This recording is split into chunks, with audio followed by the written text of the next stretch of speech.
Welcome to the Affinity Podcast. Today, we're going to be talking about mastering NPS, driving customer loyalty, empowering your team, and accelerating business growth. For those of you who don't know, NPS stands for Net Promoter Score, and you will have likely been asked this question before, which is how likely are you to recommend a specific product or service to your family or friends? The objective of this episode is to provide you with a comprehensive understanding of how effectively use and leverage Net Promoter Score data to build a people-centric and customer-centric culture, leading to sustainable business growth. You'll gain practical knowledge on collecting, analyzing, and implementing NPS data insights to drive continuous improvement and enhance your customer experience. Here are some compelling NPS statistics to start with. A 10% increase in NPS can lead to a 30% increase in company revenue. That's from Bain & Company. Companies with high NPS scores tend to grow at twice the rate of their competitors. That's from the Net Promoter System. The average NPS score across industries is 30, with the highest scores in the software and e-commerce sectors. The source of that is Delighted. A 5-point increase in NPS can result in a 20% decrease in customer churn. That's from Forbes. Companies with an NPS of 60 to 80 have been found to have an average customer lifetime value 2 to 3 times higher than companies with an NPS of 20 to 40. That's from Qualtrics XM Institute. Research indicates that customers with the highest NPS scores are 6 times more likely to buy from a company again and 9 times more likely to refer the company to others. That's from Reichheld. A study found that NPS leaders within the airline industry outperformed laggards by 600% in revenue growth over a 6-year period.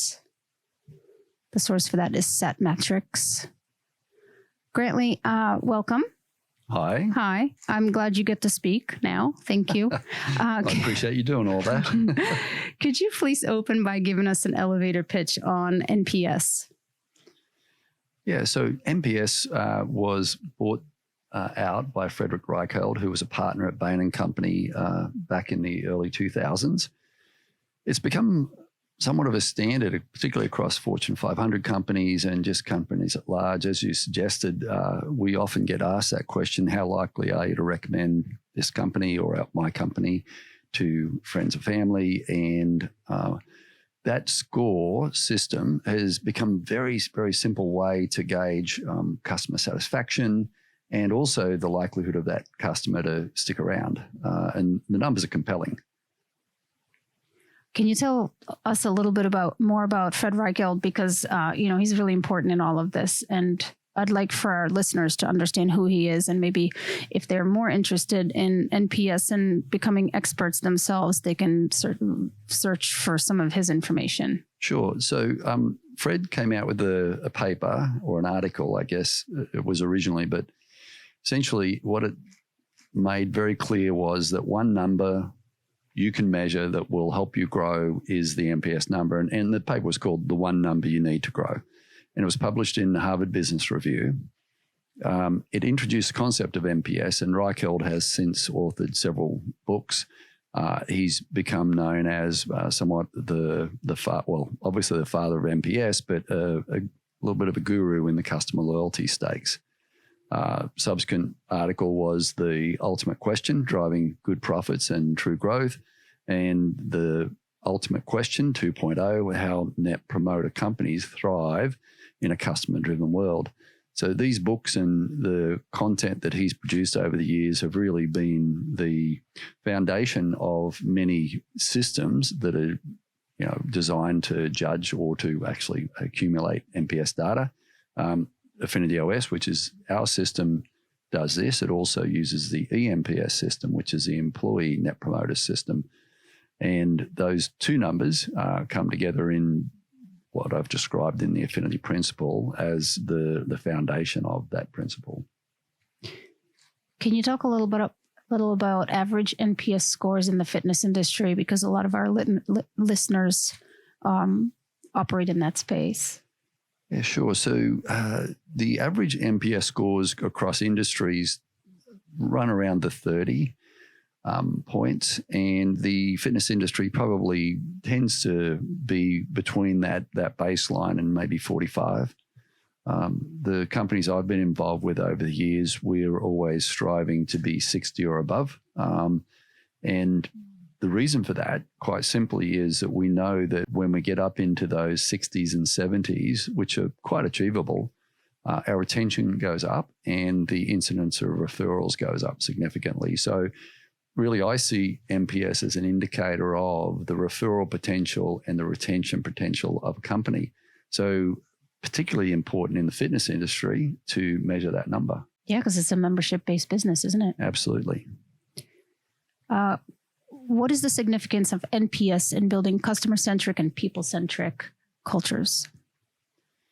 Well, NPS is really asking a fundamental question. How much do you like the company that you're dealing with? And if the customer or member is having a great experience with the team, then they're likely to be very positive about it. So just reflecting back on the AFFINITY formula, that is, great leadership leads to a great team experience. Great team experience leads to a great member experience or customer experience, which equals financial results. And if the team is having a great experience and they're enjoying what they do and they're purpose-driven and they're engaged, then it's very likely the members and customers will reflect that. And the NPS is really the way to measure that. What's the impact of the performance of the team? And in the fitness industry, we're a very people-centric industry. So we really need to be understanding, what do people think about us? How are they feeling about what we're doing? And then we also need to put, obviously, context and texture to that, which is what the AFFINITY OS platform does, because the AI, bubbles that content to the top. Can you talk a little about collecting NPS data and designing effective NPS surveys? Yeah, so an NPS survey can be as simple as one question. That's the question that Raquel put out there. How likely are you to recommend XYZ to friends and family? But you can add to that. And what we do, for example, with AFFINITY OS is we ask a series of questions and we rotate them rhythmically. So typically 6 questions. So they're asked twice a year and they can add some more context to that. So, for example, how clean is the facility that you're visiting? That's a very simple question, but a salient one, because we know that cleanliness impacts ultimately people sticking around and enjoying their experience, and particularly these days post-COVID. So you can add questions to the NPS surveys. What we do at AFFINITY OS is have the NPS question thread through every questionnaire that we send out, and we rotate the other questions rhythmically. These are all designed to get more of a cross-section of what's going on within the business. But to be quite honest, the NPS number is the salient number. It's the one where if we had to ask one question, that would be it. Can you talk about identifying target audience and sampling strategies? Yeah, so target audience is really... You've got to ask yourself in the fitness industry, for example, who do we want to ask? And I think we need to ask everybody. I think we need to ask every member that's coming through the doors. We don't at AFFINITY OS ask people that aren't coming to the club. So if a member's not active at the time, we don't request the NPS survey because I haven't had an experience recently. When we send out the survey, we send it out on the day that they've had an experience at the club. And we do it in a random sampling, but they're going to get at least one of these every quarter, one survey every quarter. And the sampling strategies, it's very, very important that we don't oversample. People will turn off to that. But equally, if we don't sample enough, then we're not going to get quantitative data that we need to, over time, reflect on what's happening.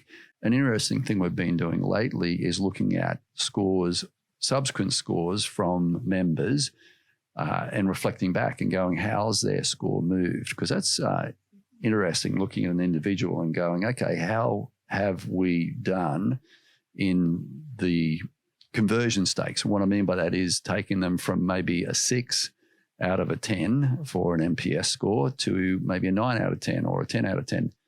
And what I would say, importantly, is all of this is within our control. And I think that's the key, is that you can control the outcome ultimately of the experience a person's having. And if they had a poor experience, what I can actually guarantee is that's more of an opportunity than it is a failing. It's an opportunity to recruit and convert them into, hopefully, a promoter. Let's talk about tools and platforms for collecting NPS data. Obviously, we have Affinity OS, but can you maybe compare Affinity OS and its mechanism to other ways of collecting data or survey platforms? Yeah, there is a host of NPS platforms out there, and we've done manual collection of data for NPS, and so you could, just track it on a spreadsheet, for example. Sending out an analog survey, so you don't have to buy a system. The one thing I would say with a system is that it can aggregate data, and that's really important. What I would say about Affinity OS, and obviously I have some bias here, but I love the fact that the AI engine literally looks at sentiment and truly looks at the experience. And to be honest, I've advocated among people that are using the system that we don't stress about the score too much as it's an indicator. What we need to really look at is what's the sentiment coming through? What are the trends coming through? What are the themes? And those are the big picture things we want to work on, because that gives us an opportunity on a more global level, rather than just addressing the individual's concerns, which we should do, and we do. We can look at and this is done in word clouds in the AOS system, but we look at those, and those issues that are really starting to perk to the top, and they're becoming a significant, theme, if you will, going through the company. Those are opportunities for us to really focus and shift the momentum within the company in a positive direction. Can you talk about analyzing and interpreting NPS data? So like NPS calculation. Yeah, so I should backtrack a little bit and say, how do we get to the NPS score? So the way that the question's formed, it's a score from 0 to 10. And if you give a score 6 or below, then you are seen as a detractor, meaning you're not really happy with the product. So you're not happy with the company or whatever's, we're polling. If you give a score of 7 and 8, you're known as passively satisfied, meaning neutral. I don't love it. I don't hate it.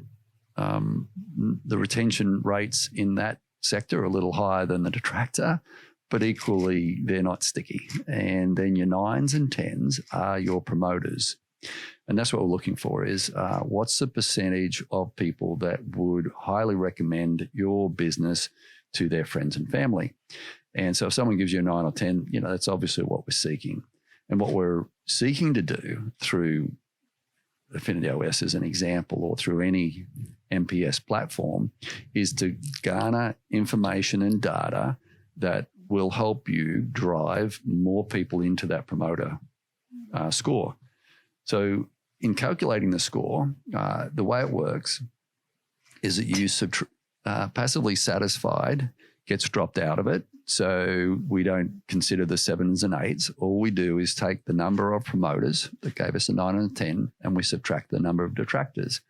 So let's say across 100 people, we had 60 people that said they loved the company. We have 10 that say they don't love it, they're a detractor. It's 60 minus 10, and you have a net promoter score of 50. Pretty easy math. The reason we take the detractors out, and Reichelt explains this in a lot more detail, but is they are neutral. They're not really going to impact the outcome or the growth that you might be hoping to project for. Can you talk about identifying trends, patterns, and areas of improvement? Yeah, look, great question. And honestly, this is sort of a foundation of what we've done with Affinity OS, and we've done that for a reason. That in the past, when we've polled for NPS through other systems or through more what I'd call analog systems, it's hard to really get that data to mean something. And so the AI system, the SaaS platform that we use, it is incredible in the way that it brings the data, aggregates the data, but into a framework where we can look at it and the sentiment and the experience that people are having and really put texture to it. And that's very, very hard to do, particularly as pools of data get bigger. So what's great about Affinity OS is that we actually have the ability to scale to any level. So we could have 1,000 sites that are putting data into the system, and all that's going to do is improve the outcome rather than cloud the issues. And that's hard to do. In fact, I would say nigh on impossible for individuals to do, or somebody, if they've got an Excel spreadsheet, to set up pivot tables and try and dissect that data. I've done that in the past, and I can honestly say it's a difficult thing to do, and particularly the more data you get. What's beautiful about the AI system is the more data you get, the better it gets, and that's just awesome. Can you talk about benchmarking NPS scores against industry standards? Yeah, so again, I try not to put too much emphasis on the score. It's an important indicator, but equally, I'm not chasing the score. What we are chasing is that we're growing, we're building a cohort of people that love us, and obviously the score indicates that. But what we're looking for is the texture and content that we can act on. So what can we implement that will change the fabric of what people are doing with all what they're experiencing within the club or within the business? So an example of that would be, let's say we're getting feedback about the temperature of the pools, for example, and it's becoming a big issue, and we see it. And this has actually happened in a site that I was at, and it was a struggle. People would complain constantly about the pools being too hot, being too cold. And it turned out that we had analog thermostats. So those thermostats had a variation of a couple of degrees. And when you're getting in water, a couple of degrees can make a big difference, and people would get upset. And also because of that variation, the heaters wouldn't come on until they hit a certain level. So that created a problem in that at one point throughout the day, it might be too cool for some. At another point, it might be too hot. When we put digital thermostats in that had less variance, we resolved that problem, but we wouldn't have known about that without our feedback coming through the NPS system. So oftentimes we hear anecdotal evidence that indicates that something's a problem and we can react to that. What we try and do, and what the NPS system can do, Affinity OS or others, is help you really define what are the true issues at stake here, what would make a difference to the experience that people are having.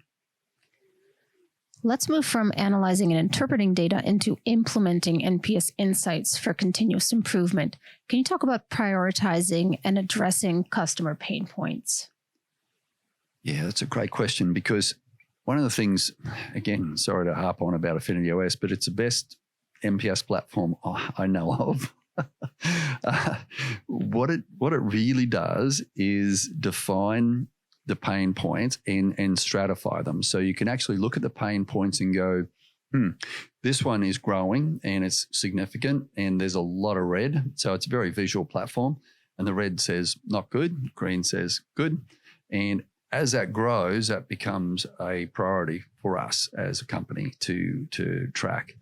And that clarity, that simplicity is really important, because a lot of times you get a lot of noise coming at you, and you've got to really define where we're going to put our resources. So a simple system like that, in fact, any NPS system you use, as long as it can, in itself, in its own right, prioritize issues for you, that's great, because that's critical.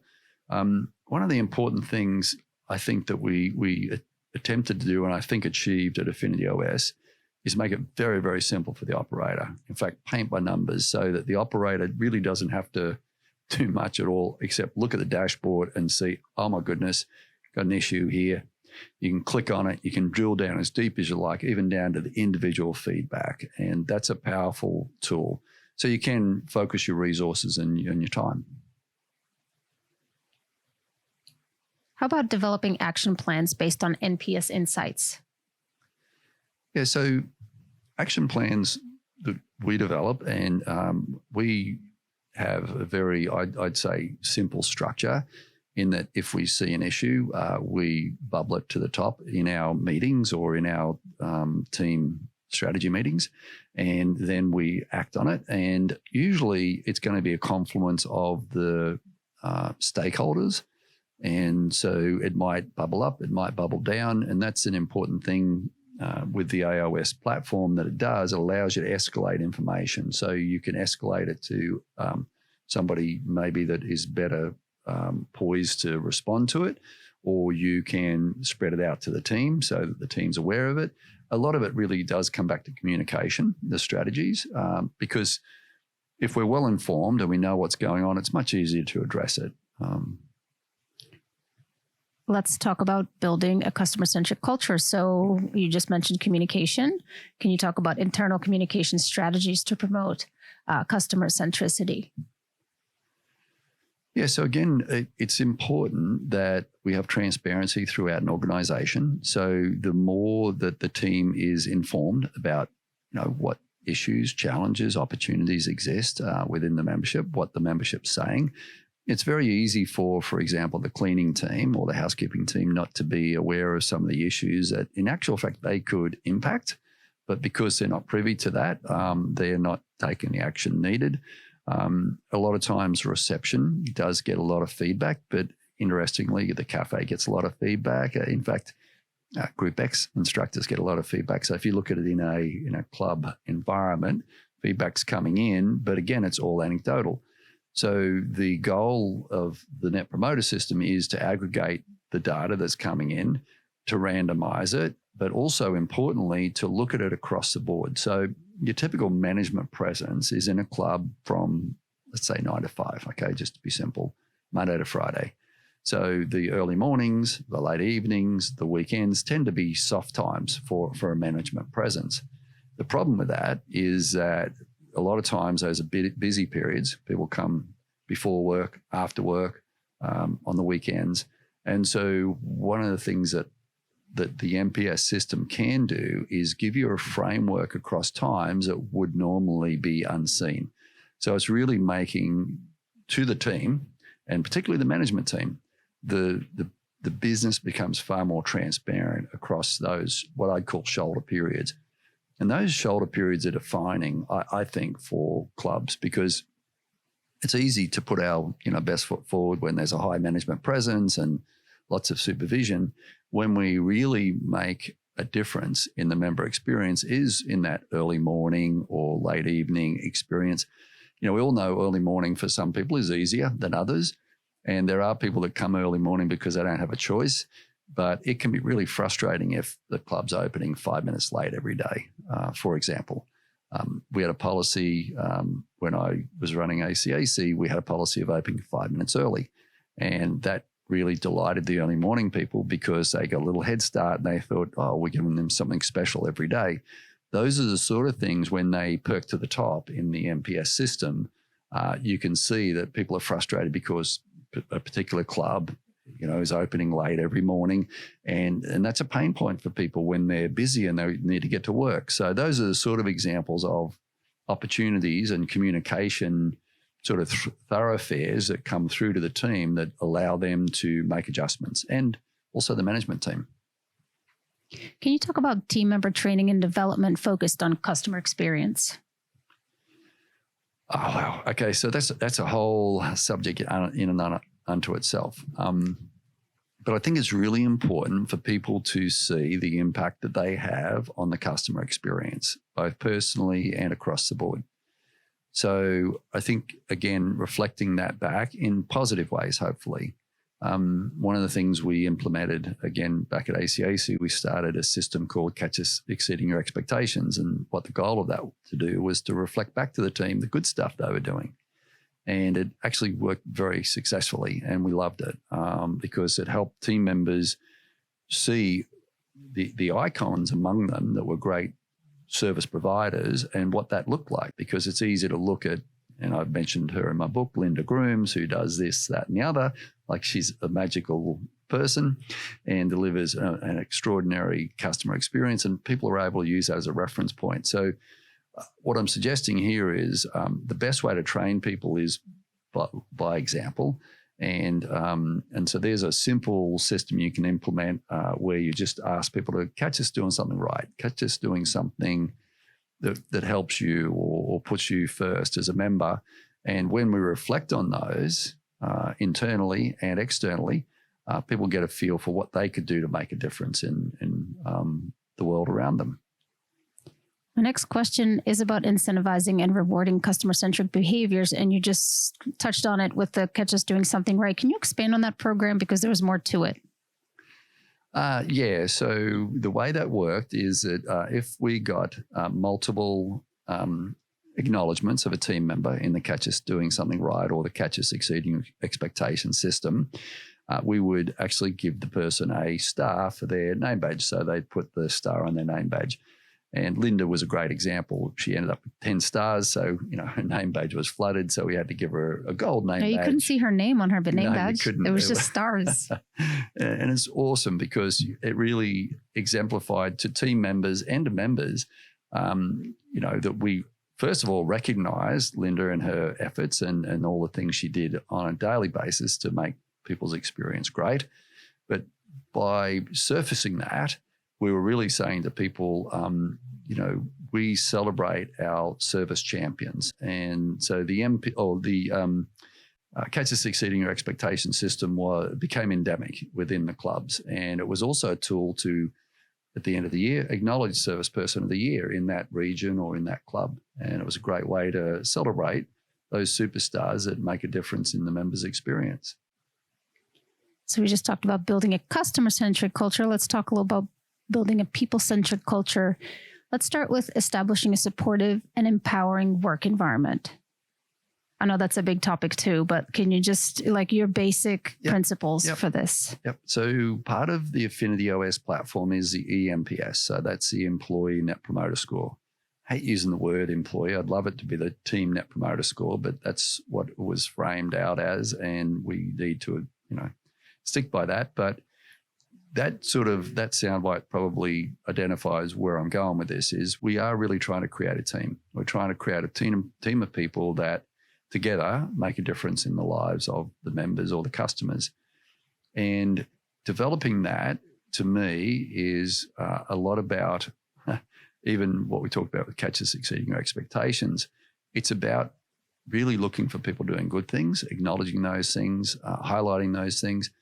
It's very easy to be critical. It's very easy to, pick fault. And that tends to be more the norm in a lot of companies. But if you can look for the good things and celebrate those and acknowledge those things, people start to gravitate to those actions because they want that acknowledgement and they equally want to be recognized.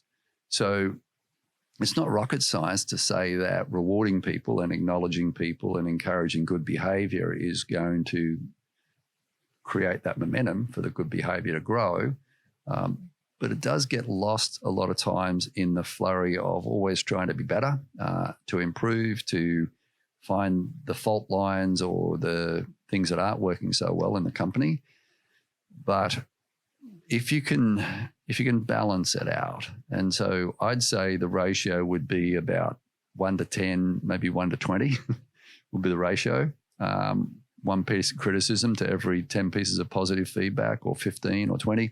I'm just saying it really needs to be heavily weighted towards the positive, because we all know if I get feedback and I get a lot of positive feedback, but I get negative feedback, the negative feedback is what most people normally and naturally tend to focus on. So if we can enhance the volume of positive feedback that's coming through and almost drown out the criticism has to be there, or the constructive criticism has to be there. We need to give people feedback. There's no question we shouldn't avoid giving feedback that isn't positive, but we've just got to balance it out and outweigh it with the positives. And usually it's not hard to find those things if you've got a customer-centric business and you've got a team-centric culture. Yeah, isn't the statistic something like one piece of negative feedback requires 6 pieces of positive to equal? I've heard numbers ranging from 6 to 17. Wow. And it depends sort of on the study and what it's reflecting on. But truth be told, if we give a lot of negative feedback and a little bit of positive feedback, the positive feedback's going to get drowned out. There's no question about that. Well, it sounds like lip service then. Yeah. It's just human nature, to look at the criticism.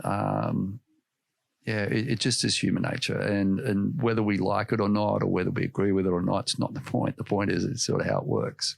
Yeah, well, and if you're trying to really establish a people-centric culture, you got to listen to those things, and that's a simple strategy to make people feel good at work. Absolutely. Yep. Can you talk about leveraging NPS data to enhance team member engagement and satisfaction? Well, again, and it's why we did what we did with Affinity OS.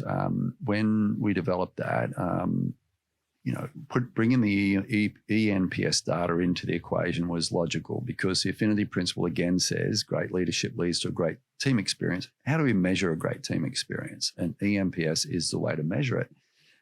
And so by bringing that data in, we're then influencing the NPS, which is the next part of the equation.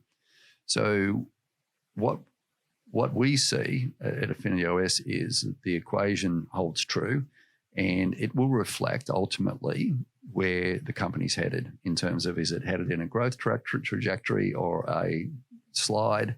And so by looking at firstly the eNPS data, we can see, are the team engaged? Are they happy? Are they doing the things that they need or that they feel proud of, that they feel are their best work? If they're doing that, that engagement level just reflects in the NPS, so it just flows down. And I should say that our last episode 10, was all about eNPS. So if you want to learn more about that, go back and look for the eNPS episode, because it's much more comprehensive. But it's important to put them both together because they do belong together, the NPS and eNPS. Can we talk a little about monitoring and measuring progress? So like analyzing the impact of NPS-driven initiatives on business growth. Yeah, so what we say at Affinity OS is that you really need to look at the data over time. And we say 3 months. Give us 3 months, and then we can start reflecting back a little bit. We have sufficient quantity of data, but the quality improves over time, as I said, with the AI system particularly. So looking at trends over time, and particularly year on year, because a lot of times we have seasonal trends. So what you will see is around Christmas time, you might see a decrease in value or perception of value within your business because people aren't using in club business the club as much as they might normally. They might be under more financial pressure around Christmas time. So that can be challenging. And then in the new year, in January, often we see some hard numbers coming in then too, because the clubs tend to get crowded. And so all these affect you on a seasonal basis. So if you've got 12 months of data and you can reflect back on last year, really what you're looking to do is to go, okay, how did we go January last year compared to January this year? And that's a much more salient measure than just looking at it in isolation. So there is a lot of factors to be taken into account.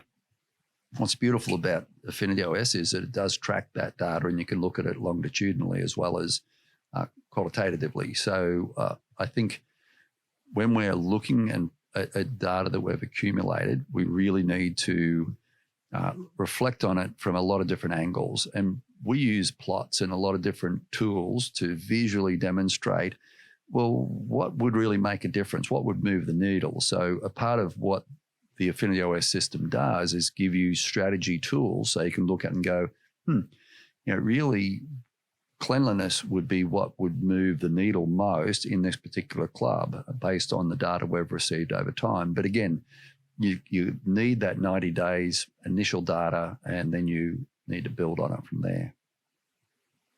Let's finish with case studies and best practices. Can you tell us a few success stories of companies leveraging NPS for growth that you've been involved with? Well, one example that comes to mind is a club in Virginia, in Richmond, actually, in Virginia. And two very close friends, Joyce and Eric Steed, were the co-managers or are the co-managers of that site. And they really embraced the NPS metric and used it in very powerful ways. And they never really took their eye off it. And what they did over time was become, best in class within that group of companies, not just in the NPS scores, but in the financial stakes. They were a highly profitable club. And as we've explained previously, finance does tend to follow the NPS or follow your trajectory, if you will. And so they are a great example of a club that really put great weight on member experience and putting members first and putting team members first as well. So people first always, threaded through that club. And the results they got were just amazing and continue to be amazing. And consistency has been one of their hallmarks. They've consistently taken care of their people, and their people have consistently taken care of their members, and the outcomes speak for themselves. Can you talk about common challenges and pitfalls in NPS implementation? A lot of times, again, we put so much stock on the number and we look at it in isolation. So, the number went down, for example, in January, and we get all freaked out about it. I think it's easy, again, to get caught up just in the physical data. I think we've got to keep it all in context, and that's probably the biggest mistake people make with NPS. The other one is just to poll once a year, for example. I know companies that just ask the question once a year, and that really is not a good lead indicator. So one of the advantages of NPS and eNPS, they are lead indicators, not lag indicators. Financials are a lag indicator. So the profit you make is a function of what you've done in the past, whereas NPS can actually project forward as to where your profits might go. And because you've got the ability through a platform like Affinity OS to steer the ship, knowing that you've got this lead indication that things are going in a certain direction, you can turn the ship, to face in the right direction. And I think a lot of times the mistake people make is to put a huge amount of emphasis, particularly in the early phases of a company startup, on what's happening on the balance sheet. And obviously you can't ignore that. That's really important information. But if you're tracking what's happening within the team and within the member base or the customer base, you've got a lot more control in advance of making a shift. So again, I'd probably say the biggest problem people have is sort of getting caught up in just being a financial or using finances as their data point. And you really need these NPS and eNPS numbers to help strategize ahead of that to impact that. Any final thoughts? Not really. There's a lot of NPS in there. It's a simple metric, but it's a complex outcome that you can get. And again, why, when Andrew and I were working on this, and Andrew was really the mastermind behind it. When we're working on this and including this, it's quite a journey to get it to bubble into that one spot where we have one number that we can look at to look at the NPS and eNPS. And that's the Affinity Index. And the Affinity Index, for me, is gold for that manager that's busy, that has 100 sites, 1,000 sites under them.